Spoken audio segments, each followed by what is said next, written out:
Threats and insults. That's China's response to global efforts aimed at probing the origins of the pandemic. Australia is planning to raise this demand at the World Health Assembly in the month of May. In response, the editor of a state-run media house in China has referred to Australia as the gum stuck to China's shoe.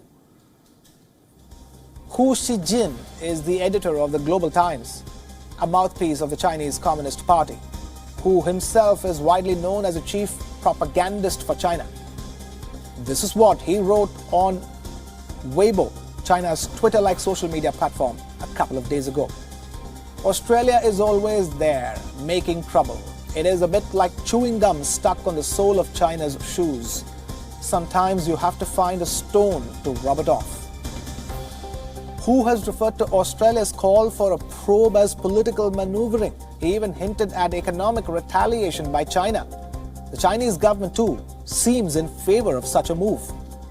Beijing's envoy to Australia warned that his country could boycott Australian beef, wine and universities if the bid for a probe is not dropped.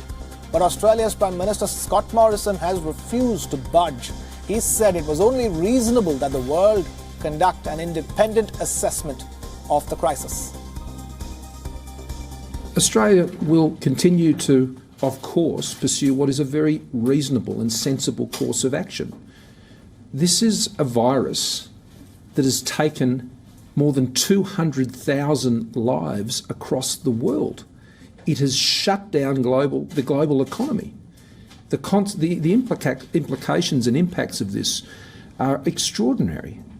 Now, it would seem entirely reasonable and sensible that the world would want to have an independent assessment of how this all occurred so we can learn the lessons and prevent it from happening again. Australia's Trade Secretary also spoke to the ambassador seeking a clarification, but the ambassador flat out rejected concerns expressed by the Australian side. The embassy spokesperson accused Australia of misrepresenting facts, saying that Canberra was crying wine but selling vinegar. The dispute did not end there. The transcript of the Trade Secretary's call was leaked to the Australian media. The Chinese Foreign Ministry dismissed reports of economic retaliation as quote-unquote petty tricks by the Australian government.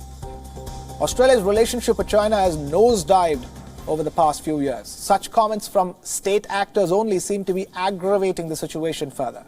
China still accounts for around 26% of Australia's trade, but the country is now looking towards new partners in India and the European Union.